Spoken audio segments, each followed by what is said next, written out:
alaihi wasallam, "Iza sarratka hasanatuka wa sa'atka sayyi'atuka fa anta mu'min." Apabila perbuatanmu yang baik menyebabkan engkau bahagia, apabila perbuatanmu yang baik menyebabkan engkau gembira, dan perbuatanmu yang jahat menyebabkan engkau jadi susah, itulah tanda bahwa di hatimu masih ada iman. Artinya, belum tentu orang yang berbuat baik merasa bahagia dengan kebaikan yang dikerjakannya. Dan tidak selamanya orang yang berbuat jahat sanggup menyesali perbuatan jahatnya. Oleh karenanya, apabila iman masih ada, apabila hati masih hidup, perbuatan yang baik menyebabkan orang gembira, perbuatan yang jahat menyebabkan orang susah dan gelisah hatinya. Ini mengandung pelajaran. Sekali kita berbuat baik, jangan sekali-kali menyesali kebaikan itu.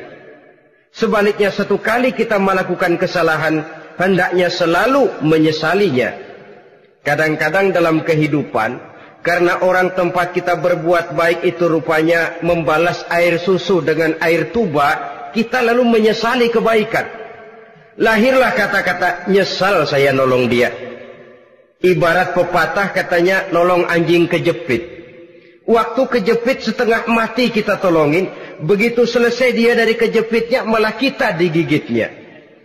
Saudara hadirin yang saya muliakan, dalam kehidupan sehari-hari barangkali ini kena filsafat yang disebut dorong mobil mogok.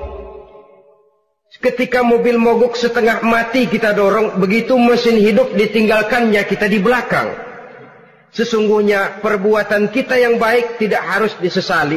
Karena disesali atau tidak, toh perbuatan itu sudah kita lakukan. Dan penyesalan atas segala kebaikan hanya akan mengurangi nilai pahala kebaikan itu sendiri.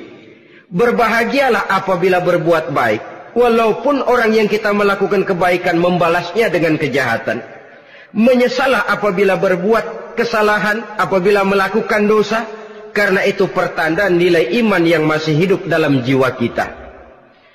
Saudara-saudara kaum muslimin yang berbahagia, jadi sungguh pun pahala dan dosa sesuatu yang abstrak, efeknya jelas dia mendatangkan kebahagiaan atau membawa kepada kegelisahan batin di dalam kehidupan manusia. Orang di zaman materialis kurang terangsang berbuat pahala dan terdorong melakukan dosa. Kenapa? Karena pahala tidak kelihatan, dosa tidak nampak. Kalau pahala kelihatan, barangkali nggak kuat kita mikul pahala. Kalau dosa benjol, umpama tiap bikin dosa palanya benjol, barangkali sudah nggak karu-karuan kepala kita. Baik pahala, baik dosa, sesuatu yang tidak nampak oleh pandangan mata zahir, tapi yang punya efek dalam kehidupan ini. Orang yang banyak pahalanya dengan orang yang banyak dosanya, kalau dia berjalan barangkali sulit kita membedakan. Tapi efeknya dalam kehidupan ini jelas adanya. Sesuatu yang bernama pahala kita perlukan, karena hidup tidak berhenti hingga di sini. Sesuatu yang bernama dosa harus kita hindarkan, karena ada kelanjutan sesudah hidup yang sekarang ini. Kehidupan dari satu pertanggungan jawab. Itu sebabnya Imam Ghazali dalam bahasa yang indah sekali berpesan, "Jadidis safinah fa innal bahra amiq wa khuziz zad fa innas safara ba'id." Perbarui selalu kapalmu, rawat, jaga baik-baik, dandani kapalmu, fa innal bahra amiq, karena sesungguhnya lautan ini sangat dalam. Satu bahasa yang indah dari tamsil terhadap kehidupan. Perbaiki kapalmu karena lautan ini sangat dalam. Artinya, jaga baik-baik hatimu, pelihara iman dan keyakinanmu, karena hidup ini bagaikan gelombang lautan. Tempo-tempo air tenang, tempo-tempo ombak menggila dan menggunung. Jaga iman baik-baik karena hidup penuh dengan cobaan dan ujian. Itu maksudnya. Wa khuziz zad fa inna safara ba'id. Dan bawa bekal yang banyak karena perjalanan hidup ini sangat panjang. Perjalanan ini sangat jauh.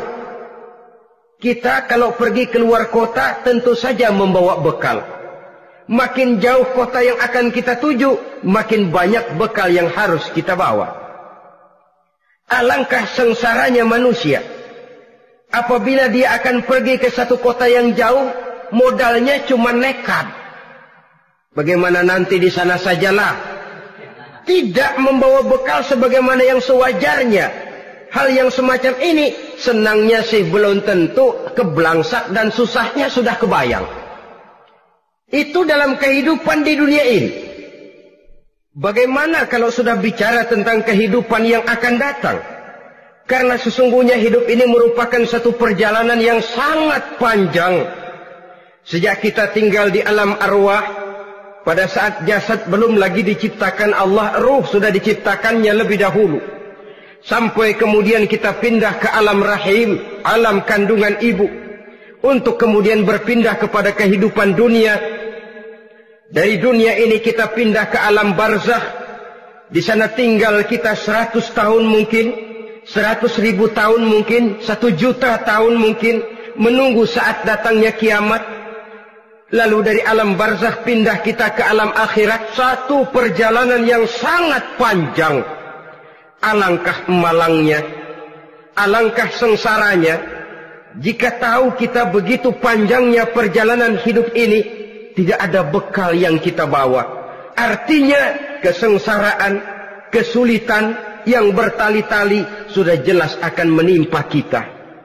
Kalau pergi kita keluar kota membawa bekal uang, membawa bekal makanan, apa bekal yang mesti kita bawa?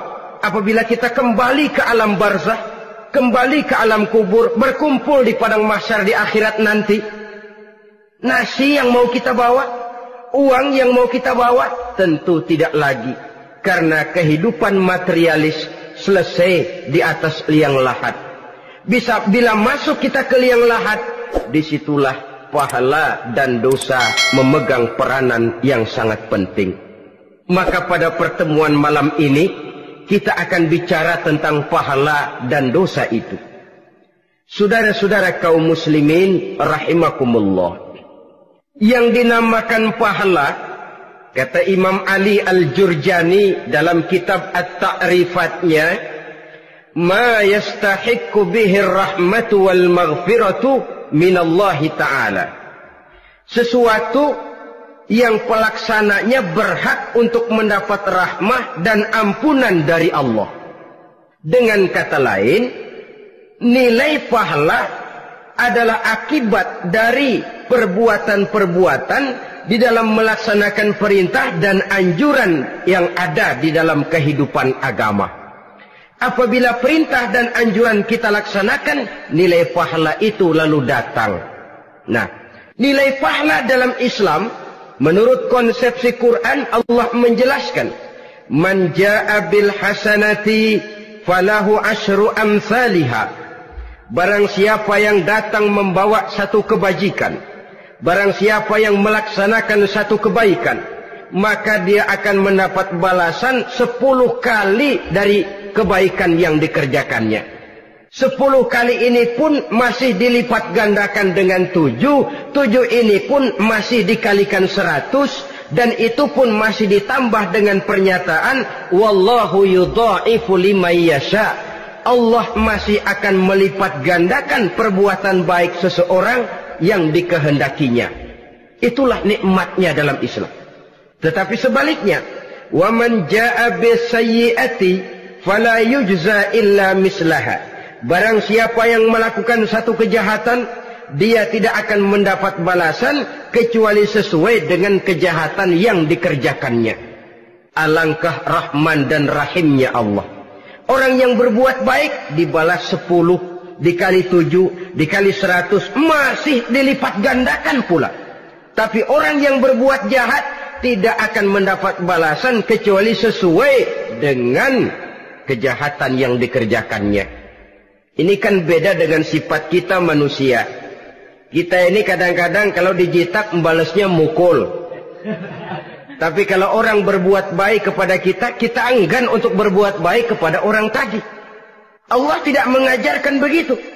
Satu kebaikan berbalas 10. Satu kejahatan berbalas dengan satu kejahatan. Maha Rahman dan Rahim Allah. Bahkan dalam Islam, niat berbuat baik saja mendapat pahala. Sedangkan niat berbuat jahat belum ditulis merupakan satu dosa sampai kejahatan itu dikerjakan oleh orang yang niat tadi. Umpamanya, saudara niat, nanti malam giliran pengajian saya mau hadir di majelis taklim. Pas datang waktu malam, hujan turun sangat lebat. Saudara berhalangan datang ke majelis taklim, saudara sudah mendapat pahala niat. Tapi saudara niat, nanti malam kalau turun hujan, saya mau bongkar rumahnya si fulan, saya mau curi seluruh harta bendanya. Ternyata malam saudara tidak mengerjakan perbuatan itu belum ditulis dosa sampai perbuatan itu benar-benar dikerjakan. Tapi lalu jangan macam-macam, kalau begitu niat aja yang baik biar nggak usah dikerjain. Niat aja pengen ngaji walaupun tidak ada niatan untuk ngaji. Allah lebih tahu tentang apa yang terdetik di dalam hati sanubari kita. Itulah sebabnya sangat dianjurkan orang untuk melakukan segala macam kebajikan. Dan dianjurkan orang menjauhkan segala macam bentuk kejahatan. Karena dia akan berefek melahirkan dosa dan pahala. Dosa dan pahala itulah alat untuk memperoleh kebahagiaan di alam kubur, di padang mahsyar, sampai di akhirat nanti. Di dunia ini mungkin segalanya bisa kita beli dengan yang namanya uang. Keamanan kita bisa menyewa petugas untuk menjaga rumah kita. Kendaraan yang mewah bisa kita beli. Udara yang sejuk bisa kita ciptakan. Siapa banyak uang, dia raja. Mungkin itu di dunia. Tapi bisa apa uang kalau kita sudah masuk ke alam kubur? Bisakah munkar nakir kita sogok? Udah karkir, jangan nanya nih, cepet. Bisakah malaikat azab menyingkir dengan uang semir? Ternyata tidak. Untuk memperoleh kebahagiaan di sana, nilai pahala. Kesengsaraan akan kita dapat kalau kita banyak menumpuk dosa. Oleh karena itu jangan beranggapan, pahala nggak kelihatan, dosa juga nggak kelihatan, biarin saja. Yang tidak kelihatan ini pada waktunya akan memegang peranan yang sangat penting. Tapi tidak cuma untuk menghadapi hidup di situ, kita lalu harus berbuat baik dan meninggalkan yang jahat. Terutama juga di dunia ini. Toh pepatah bilang gajah mati meninggalkan gading, harimau mati meninggalkan belang. Apa yang akan kita tinggalkan setelah kita mati? Kita ingin jasad kita boleh hancur terkubur tanah, tapi nama kita ingin hidup terus, dikenang orang 100, 1000, bahkan 1.000.000 tahun yang akan datang. Ditulis orang dengan tinta emas dalam sejarah, tercatat kita sebagai orang baik-baik. Saudara-saudara kaum muslimin rahimakumullah. Lalu perbuatan apa yang bisa mendatangkan pahala itu? Saudara-saudara, semua perbuatan yang diperintah dan dianjurkan oleh Allah, yang dikerjakan dengan ikhlas hanya untuk mencapai ridho Allah, mendatangkan pahala. Kadang-kadang menurut pendapat kita remeh, tapi nilainya di sisi Allah besar. Itu pahala. Menghitung pahala itu hak prerogatif Allah. Perbuatan yang ringan Allah mau berikan ganjaran yang besar, itu urusan Allah. Misalnya, kata Nabi, la tahkiranna minal ma'rufi syai'an. Jangan kamu menganggap remeh perbuatan baik walaupun kecil. Jangan merasa sulit melakukan perbuatan yang mengandung pahala. Bertemu dengan teman, muka kita cerah, berpahala. Menyingkirkan duri di jalanan, berpahala. Menolong orang yang sesat, memberitahu orang yang bertanya, berpahala. Tidak sulit kalau kita mau. Yang diperintah dan dianjurkan oleh agama, itu perbuatan yang mengandung nilai-nilai pahala. Masalahnya cuma tinggal mau atau tidak, dan dikerjakan dengan ikhlas. Bertemu teman, mukanya cerah, pahala. Menyingkirkan duri di jalanan, pahala. Sodakoh, pahala. Tidak berupa perbuatan, bisa berupa ucapan. Misalnya bersolawat, pahala. Bertasbih dan bertahmid, pahala. Kata Nabi, kalimatani khafifatani 'alal lisan, saqilatani fil mizan. Ada dua kalimat yang enteng di lidah tapi berat di timbangan akhirat nanti. Apa itu? Subhanallah walhamdulillah. Itu kan amalan yang ringan, perbuatan yang mudah saja, tapi nilainya demikian besar dalam pandangan Allah. Jadi pendeknya, perbuatan yang bernilai pahala adalah perintah dan anjuran agama yang dilaksanakan dengan ikhlas semata-mata untuk mencapai ridho Allah, itu mengandung pahala. Niat dasarnya itu harus karena Allah, landasannya harus karena ikhlas. Bukan cuma sekedar basa-basi, tidak karena ingin dipuji orang, tidak karena mengharap tanda jasa, tapi ikhlas semata-mata. Dari perbuatan yang paling kecil dan mudah sekali sampai kepada amalan-amalan yang besar dan memerlukan biaya yang besar, seperti melaksanakan ibadah haji, seperti jihad fi sabilillah, membangun masjid, membangun pondok-pondok pesantren, membangun pusat-pusat kesehatan, membangun jalan-jalan umum, termasuk menjaga keamanan. Jangan dikira loh, siskamling umpamanya, menjaga keamanan kampung tidak berpahala. Kalau diniatkan ibadah, menjaga ketenangan warga supaya mereka tekun ibadah, ikhlas karena Allah, itu juga bernilai ibadah. Keluar kita dari rumah, pergi pagi, pulang sore, peras keringat, banting tulang cari nafkah buat menghidupi anak istri kita. Kalau diniatkan ibadah, melaksanakan kewajiban sebagai kepala rumah tangga, membantu orang tua sebagai anak, itu juga perbuatan-perbuatan yang mengandung pahala. Yang terbaik sesuai dengan bidang kehidupan kita. Ada orang yang dinamakan abid, ahli ibadah, pahala yang paling baik bagi dia, banyak-banyak tahajud, sembahyang malam, wirid, zikir, tasbih. Ada yang dinamakan orang alim, pahala yang paling baik buat orang macam ini, mengajar, menyebarkan ilmu, mendakwahkan Islam. Ada yang disebut wali, pejabat pemerintah, petugas. Amalan pahala yang paling baik buat orang semacam ini, melayani masyarakat, bekerja di bidangnya sesuai dengan profesinya. Saudara hadirin yang saya hormati, jadi dengan demikian, perbuatan-perbuatan yang mengandung nilai-nilai pahala ini bisa perbuatan yang menurut kita kecil namun punya nilai besar. Apalagi perbuatan besar dengan biaya yang besar, tentu makin besar juga pahala yang disediakan oleh Allah Subhanahu wa ta'ala. Oleh karenanya, kalau kita bercermin dari ayat Quran, hidup ini kesempatan untuk berbuat baik. Huwallazi khalaqal mauta wal hayata liyabluwakum ayyukum ahsanu amala. Dialah Allah, Tuhan yang telah memberikan hidup dan mati kepadamu untuk menguji kamu, siapa di antara kamu yang paling baik amal perbuatannya. Jadi tidak saya rinci, tapi cukuplah satu penjelasan global. Perbuatan yang berpahala adalah perbuatan melaksanakan perintah Allah atau anjuran Allah dengan dasar ikhlas, dengan tujuan untuk mencapai ridho Allah semata-mata. Lalu apa perbuatan yang mengakibatkan dosa itu? Saudara-saudara, dosa lahir akibat melakukan larangan Allah atau mengerjakan yang dicelaknya. Nah, para ulama ada yang membagi dosa itu menjadi dua bagian. Ada dosa-dosa kecil, ada dosa-dosa besar. Tetapi sebenarnya ditinjau dari segi hakikatnya, kalau sudah melakukan satu kesalahan yang mengakibatkan dosa, jangan dilihat besar dan kecilnya, tapi kepada siapa dosa itu kita kerjakan. Sebab kalau dosa kita anggap satu yang kecil, orang akan terangsang untuk mengerjakan yang kecil-kecil saja. Sehingga dengan demikian, yang kecil pun akan menjadi besar kalau ditumpuk-tumpuk.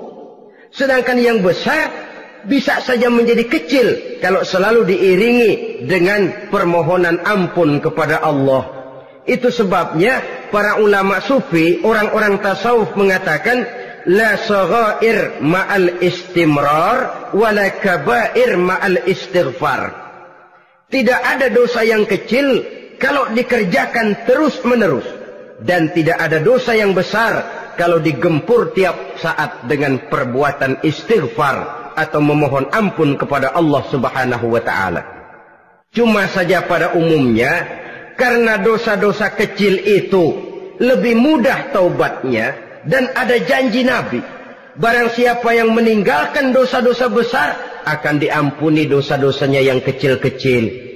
Oleh karena itu, pada kesempatan ini kita akan juga bicarakan apa saja yang termasuk klasifikasi dosa-dosa besar, dengan harapan kita bisa menjaga diri, menyelamatkan diri, jangan sampai terjatuh ke dalam dosa-dosa yang besar tadi.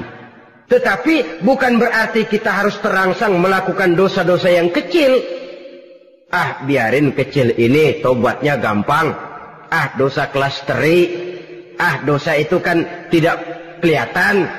Lalu terangsang melakukan perbuatan dosa-dosa walaupun kecil. Kalau berlarut terus-menerus, dia akan tumbuh menjadi dosa yang besar. Oleh karenanya, jangan sampai mengundang pengertian kalau kita membicarakan dosa-dosa yang besar lalu terangsang melakukan dosa-dosa yang kecil. Karena bagaimanapun juga dosa kecil dan dosa besar sama dalam arti kepada Allah kita melakukan kesalahan. Dan dosa yang kecil pun kalau bertumpuk, dia akan menjadi banyak.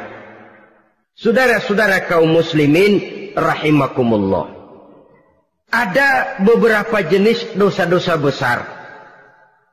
Jenis yang pertama, asyirku billah, syirik atau menyekutukan Allah.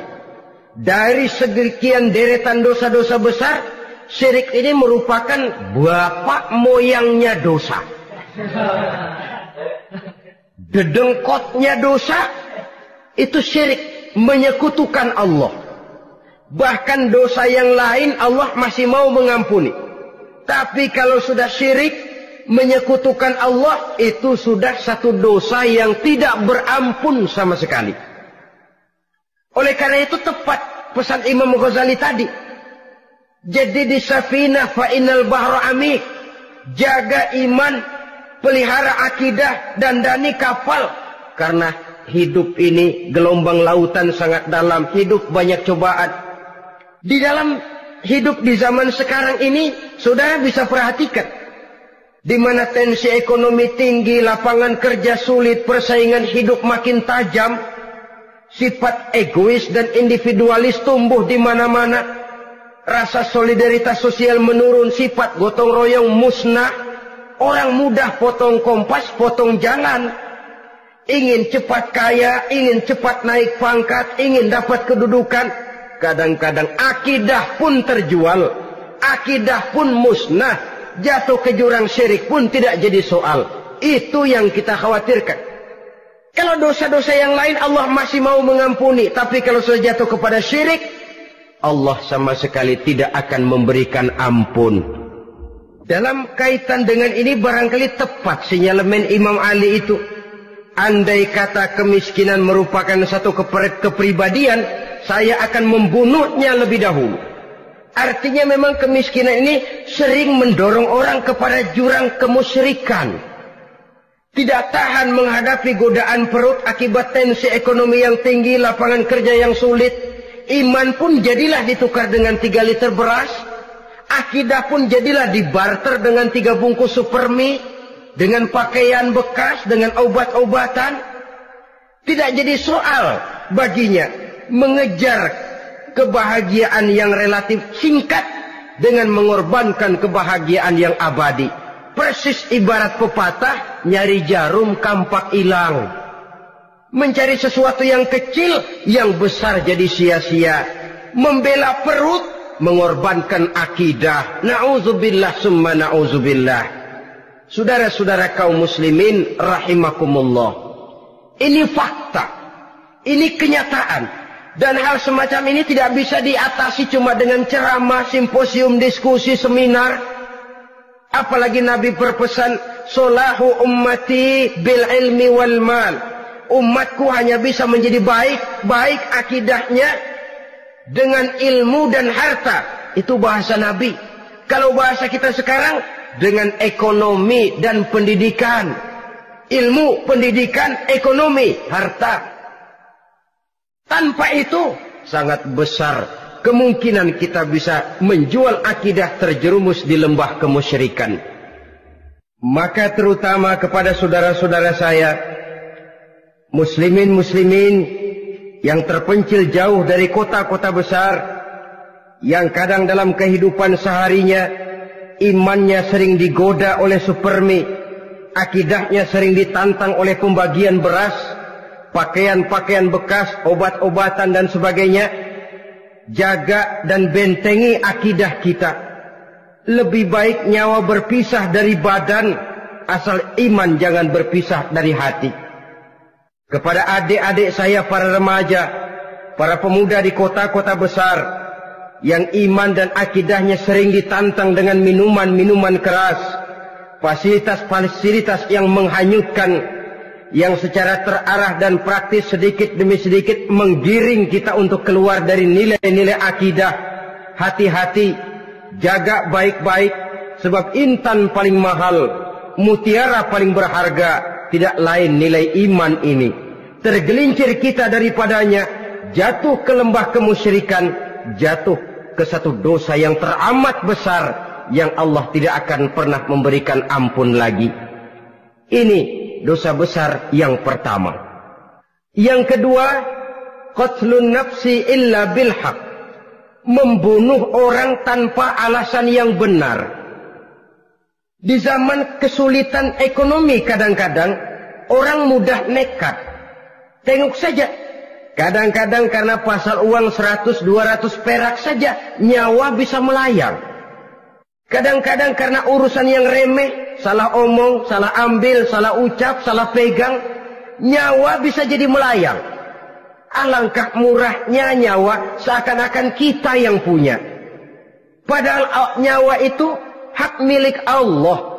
Tidak pantas kita merampasnya, tidak pantas kita menghilangkannya dari jasad seseorang. Oleh karenanya, membunuh orang merupakan satu dosa yang sangat besar. Jangankan kepada orang yang seakidah, orang yang lain akidah saja pun, kalau dia hidup berdamai, rukun, berdampingan, kita harus melindungi. Apatah lagi teman seakidah sendiri. Saudara-saudara kaum muslimin rahimakumullah, pantas kalau Nabi menyatakan apabila dua orang Islam sudah saling berkelahi, berbunuh-bunuhan, al-qatil wal maqtul finnar, yang membunuh dan yang dibunuh dua-duanya sama-sama masuk neraka. Sahabat heran, ya Rasul, kalau yang membunuh masuk neraka sih wajar, tapi yang terbunuh kok neraka juga, kenapa? Kata Rasul, sebenarnya dia juga cuma sudah niat untuk membunuh, cuma keduluan saja. Andai kata dia tidak terbunuh, tentu dia yang akan membunuh. Saudara-saudara kaum muslimin rahimakumullah, Islam sesuai dengan namanya adalah agama damai. Kita tidak boleh mencari-cari musuh, walaupun tidak boleh lari kalau bertemu musuh. Oleh karenanya, pantang seorang muslim menimbulkan benih keonaran menjadi biang kerok buat lingkungannya. Sesuai dengan namanya, seorang muslim adalah seorang yang dalam hidup senantiasa berusaha menebarkan salam, menebarkan kedamaian, ketenangan dan ketentraman. Dengan prinsip musuh jangan dicari, bertemu pun jangan lari. Yang ketiga, termasuk dalam kelompok dosa besar ini, syurbul khamr, meminum minuman keras. Termasuk di dalam kata khamr ini ganja, morfin, narkotik. Sebab apa? Jenis minuman semacam itu tidak hanya merusak keadaan sekarang, tapi sekaligus merusak kehidupan yang akan datang. Kalau itu jatuh di tangan generasi muda, artinya kan merusak kehidupan masa depan daripada suatu bangsa. Karena apa? Remaja dan pemuda merupakan bentuk miniatur daripada kehidupan bangsa. Akan bagaimana warna umat Islam di Indonesia.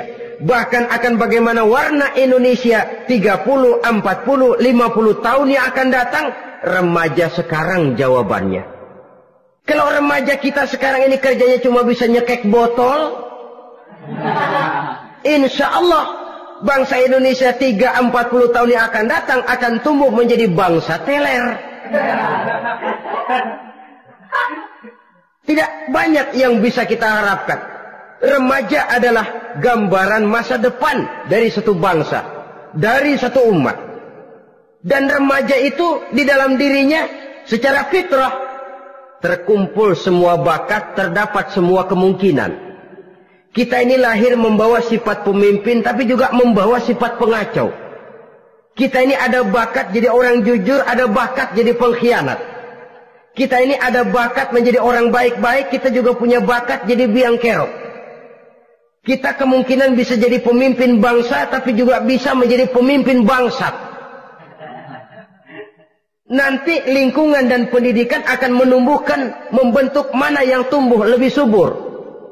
Kalau lingkungan dan pendidikannya lebih banyak bercerita tentang kejujuran, maka nilai kejujuran yang akan tumbuh lebih banyak dalam jiwanya. Dan insya Allah diharapkan dia akan menjadi manusia yang jujur di kelak kemudian hari nanti.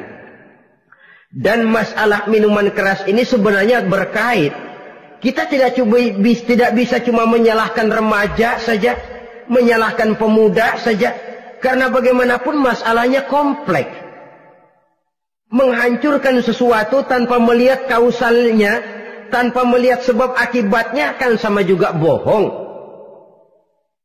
Kemungkinan karena broken home, kemungkinan karena pergaulan, kemungkinan karena kurang perhatian orang tua, kemungkinan karena akibat bacaan, tontonan, atau fasilitas berupa dibukanya pabrik-pabrik minuman keras, dijualnya minuman-minuman keras, di warung-warung yang remang-remang, yang memberikan kenikmatan, kebahagiaan dan kebanggaan tersendiri, sehingga akhirnya orang terangsang untuk datang dan minum di sana. Pada dasarnya memang sepele, cuman minum nggak ngerugiin orang lain kan? Iya, pada waktu minum. Tapi dikala sudah mabuk, out of control, apapun bisa kita lakukan.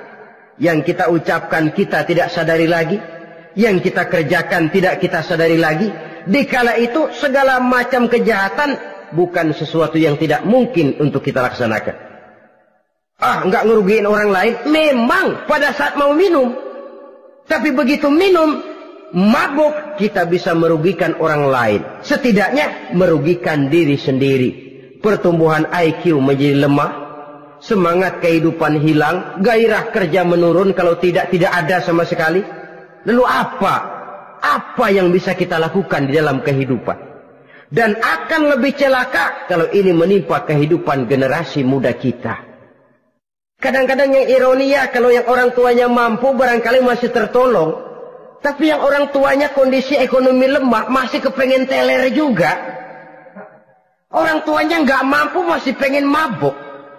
Dari ganja, morfin nggak dapat, akhirnya kaleng cet diisepin.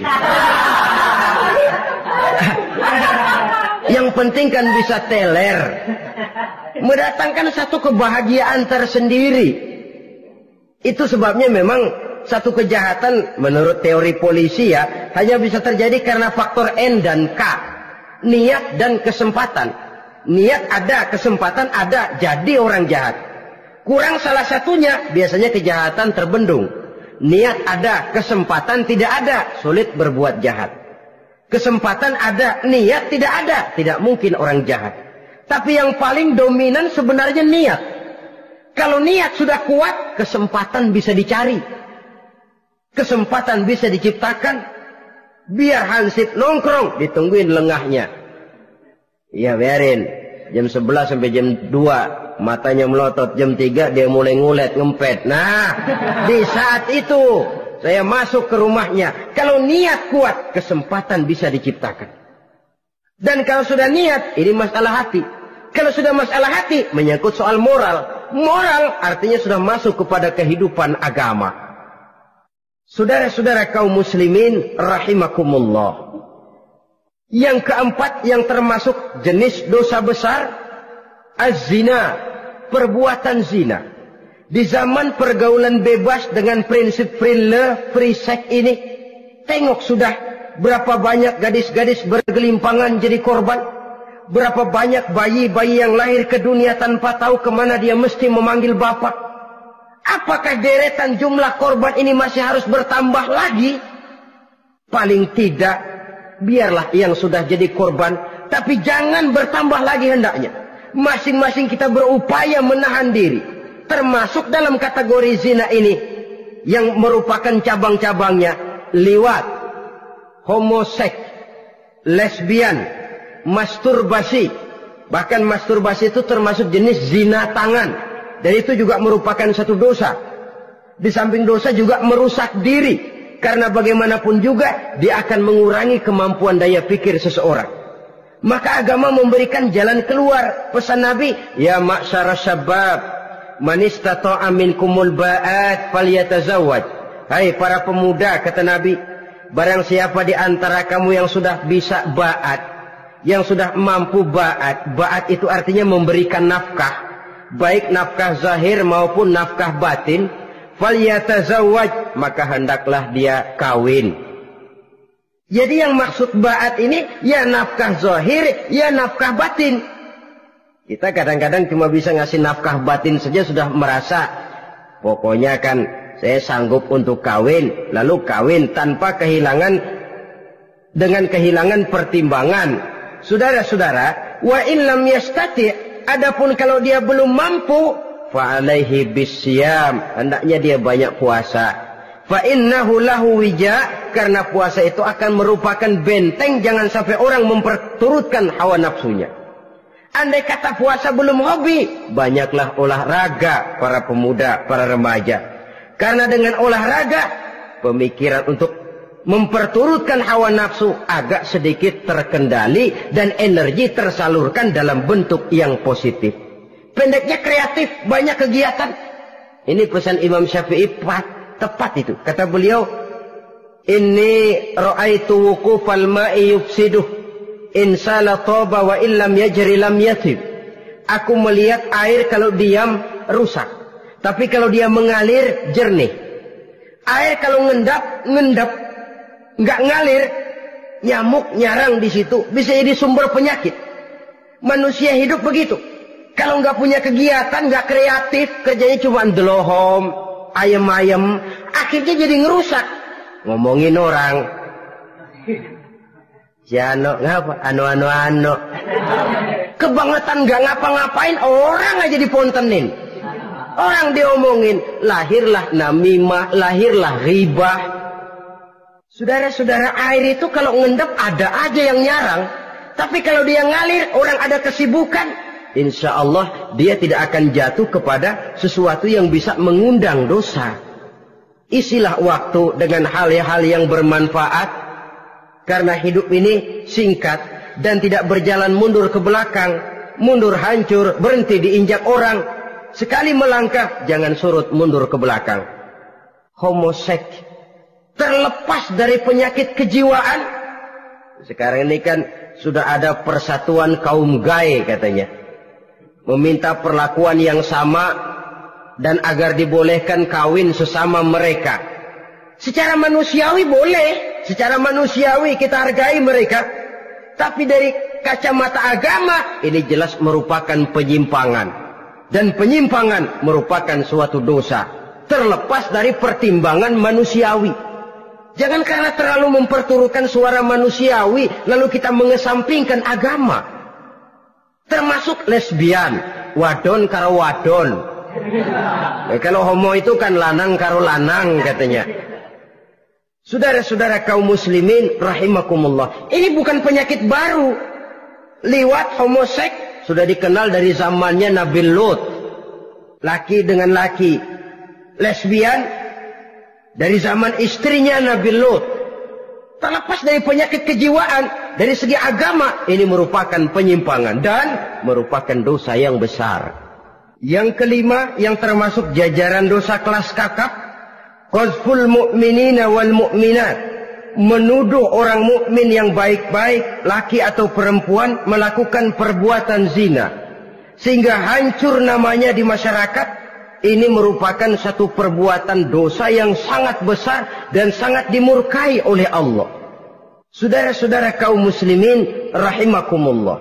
Oleh sebab itu tentang masalah ini, kalau memang tidak ada saksi, jangan sembarang kita enteng lidah menuduh orang lain berbuat zina, menuduh orang lain berbuat serong. Dosanya kelewat besar di dalam kehidupan.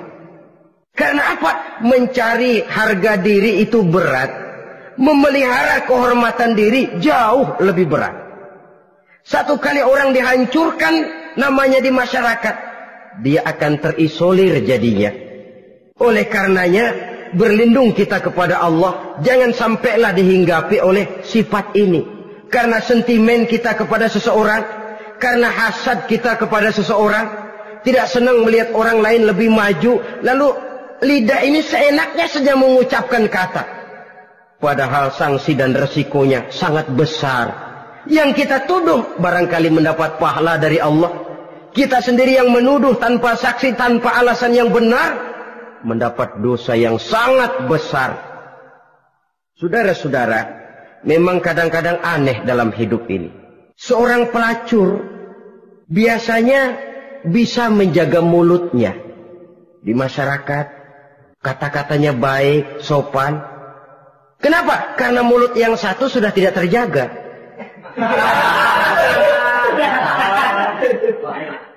Kita kadang-kadang kehormatan bisa kita jaga, tapi mulut tidak terkontrol. Ngomong saenake dhewe, bikin orang mangkel, kesal, fitnah sana, fitnah sini, menghancurkan nama baik orang, ngomongin yang macam-macam. Bagai-bagai macamlah caranya. Saudara-saudara kaum muslimin yang berbahagia. Jadi dengan demikian, menuduh orang lain berbuat zina, sedangkan orang itu tidak pernah melakukannya, ini termasuk satu dosa yang sangat besar di dalam kehidupan ini. Yang keenam, al-'aqu bil walidain, durhaka kepada ibu bapak. Seorang anak, bagaimanapun banyak nilai ibadahnya, banyak kebaikan di masyarakat, menyandang berbagai macam gelar, pangkat dan jabatannya tinggi, tapi kalau sudah durhaka kepada kedua orang tuanya, alamat hidup tidak lagi membawa keberkahan. Dan itu dosa yang sangat besar. Sampai Nabi sabdakan, ridho Allah ada di dalam keridhaan ibu bapak. Murka Allah pun ada di dalam kemurkaan ibu dan bapak. Walaupun belum tentu setiap kita orang tua, tapi yang jelas setiap kita adalah anak. Dan setiap anak punya ibu dan bapak. Jangan sampai kacang lupa kepada kulitnya. Saudara-saudara kaum muslimin rahimakumullah. Durhaka kepada ibu bapak merupakan perbuatan yang sangat dimurkai oleh Allah. Apalagi ibu yang telah melahirkan kita, bahkan mengandung kita. Begitu juga bapak yang telah berusaha peras keringat banting tulang untuk mengasuh membesarkan kita. Tidak ada perbuatan baik yang kita lakukan untuk bisa menebus kebaikan daripada ibu dan bapak kita. Setidaknya kalau belum bisa berbuat baik kepadanya, kepada keduanya, janganlah menyakiti hati keduanya. Itu saja dulu yang harus dijaga. Kadang-kadang sudah berbuat baik enggak, nyakitin melulu. Sudah nyenangin belum bisa, saban sehari nyakitin saja. Padahal kedua orang tua itu doanya manjur, sebagaimana sumpahnya juga bisa jadi kenyataan. Dan sering bahkan menjadi kenyataan. Sampai ibu bapak sudah wafat, sudah meninggal sekalipun, kewajiban berbakti masih harus terus dilakukan oleh seorang anak. Lalu yang ketujuh, at-tawalli yaumaz zahfi, berpaling pada hari pertempuran. Orang sedang sibuk-sibuk menghadapi musuh, maksudnya berjuang membela agama ini, dia lari menyelamatkan diri. Pengecut, mental munafik. Ayo, kalau demi agama, mari kita maju ke depan. Allahu Akbar. Yang besar Allah, yang lain kecil semua. Maju. Orang lain maju serentak, dia mundur jauh ke belakang. Mental munafik, mental calo, istilah sekarang ini. Oh, itu calo, mental calo. Tuhan gedek banget itu. Coba ya, calo itu paling sibuk nyuruh penumpang naik. Tapi sementara penumpang naik sampai ke tempat tujuan masing-masing, calonya nggak kemana-mana, diem aja di situ. Cuma orang aja disuruh naik. Saudara-saudara, kerja bakti, orang turun ke comberan, dia naik ke tempat tidur.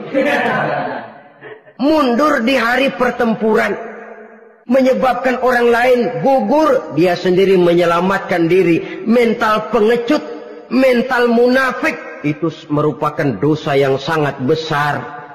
Saudara-saudara kaum muslimin rahimakumullah. Itu sebabnya agama itu memerlukan keberanian. Memang, tapi bukan keberanian yang tanpa perhitungan. Sebab berani tanpa berhitung namanya berani babi. Kita berani kalau benar, kita harus takut kalau salah. Jangan dibalik. Salah berani, nekat namanya. Benar takut, pengecut namanya. Orang yang pengecut adalah orang yang takut membela kebenaran. Orang yang nekat sesungguhnya udah salah nggak malu lagi. Udah salah nekat lagi. Merasa rugi berbuat kebaikan, puas kalau berbuat kejahatan. Padahal Nabi pesan, siapa yang berbuat dosa sambil tertawa, nanti dia akan masuk neraka sambil menangis. Karena itu dipesan pula di dunia ini, sering-seringlah mencuci mukamu dengan air mata taubat. Cuci lidahmu dengan zikir kepada Allah. Bersihkan hatimu dengan air ikhlas. Saudara-saudara kaum muslimin rahimakumullah. Kan ada toh orang berbuat baik nggak gembira, tapi berbuat jahat malah puas. Atau sama saja orang lain berbuat baik, hatinya kesel. Orang lain berbuat jahat, dia malah mendukung. Atau orang lain tergelincir berbuat jahat, dia malah girang. Ini kan tidak objektif. Karena yang berbuat baik, orang yang dia keselin, dia nggak seneng. Tetapi karena yang berbuat jahat, orang yang dia senengin, dibenerin juga. Itu nggak objektif namanya. Mundur di hari pertempuran pada saat saudara-saudara kita sedang menghadapi musuh, sikap pengecut yang sangat dibenci Allah. Yang kedelapan, termasuk kelompok dosa besar, aklu malil yatim, makan harta anak yatim. Kadang-kadang ada orang mengeksploitir loh nasib anak-anak yatim. Karena biasanya para dermawan peka kalau mendengar nasib yatim, memberikan santunan. Si yatim belum makan, yang ngurusin udah pada kenyang.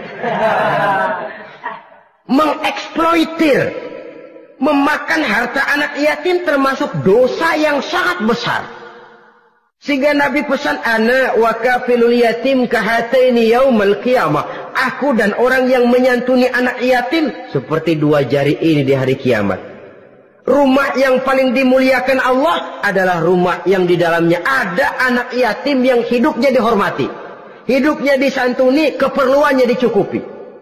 Maaf saja, tahap kita menyantuni anak yatim ini baru tahap setahun sekali. Kalau Muharram kita agungkanlah, kita besarkan. Lebaran yatim katanya. Kita kumpulkan dana, kita usap kepala yatim, kita kumpulkan beras, kita bagikan hari itu. Perkara bulan depan kelaparan, kita tutup kuping. Perkara bulan berikutnya dia kelaparan, kita masa bodoh. Bahwa di bulan Muharram kita santuni yatim piatu itu sudah baik. Tapi akan lebih baik lagi kalau kita sanggup menjadi bapak asuh mereka, memikirkan sekolah mereka, ada kontinuitas. Kalau mereka diasuh oleh orang lain, lalu bertukar agamanya, berpindah akidahnya, kita ngomel habis-habisan. Tapi kita ada kemampuan, kita tidak mau berbuat semacam itu. Ya sama juga bohong namanya. Saudara-saudara kaum muslimin rahimakumullah. Orang yang menyantuni yatim mendapat pahala besar. Tapi orang yang mengkorup harta anak yatim, dosanya juga sangat besar.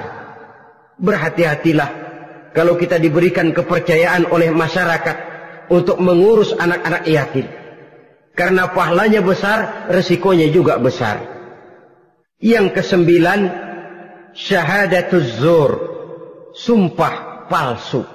Sebab sumpah palsu ini menggunakan nama Allah untuk sesuatu yang tidak benar. Nama kita saja dibawa untuk yang tidak benar, kita jengkel. Nama kita dipalsukan untuk sesuatu yang tidak baik, kita kadang-kadang jengkel, tidak puas jengkel, menuntut melalui saluran hukum. Kenapa? Nama saya dicatut.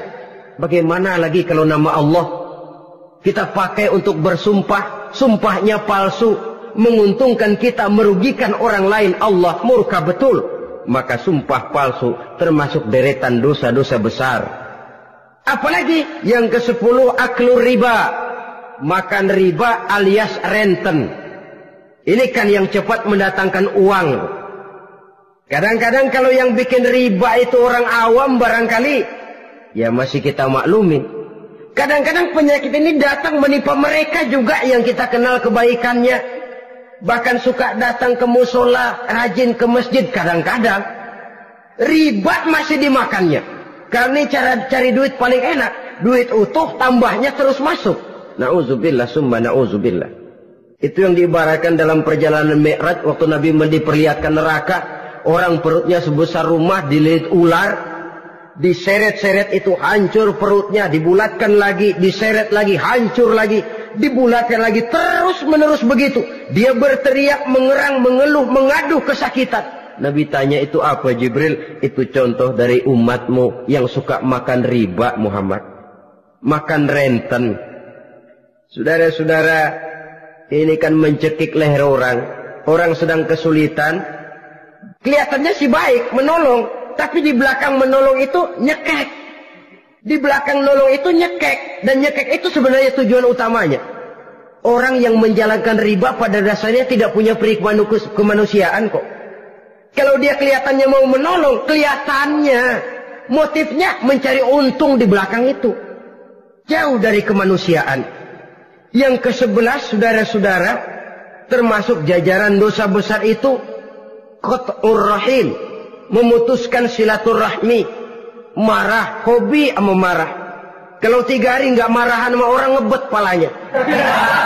Selalu nyari gara-gara. Kalau udah marah berlaku perpanjangan waktu. Tahun, 2 tahun, kadang-kadang seumur hidup. Saudara hadirin yang saya muliakan. Apalagi mengurangi timbangan termasuk kelas dosa besar. Makan suap termasuk dosa besar. Semir menyemir dosa besar. Apalagi bunuh diri. Nah ini, bunuh diri dosa besar.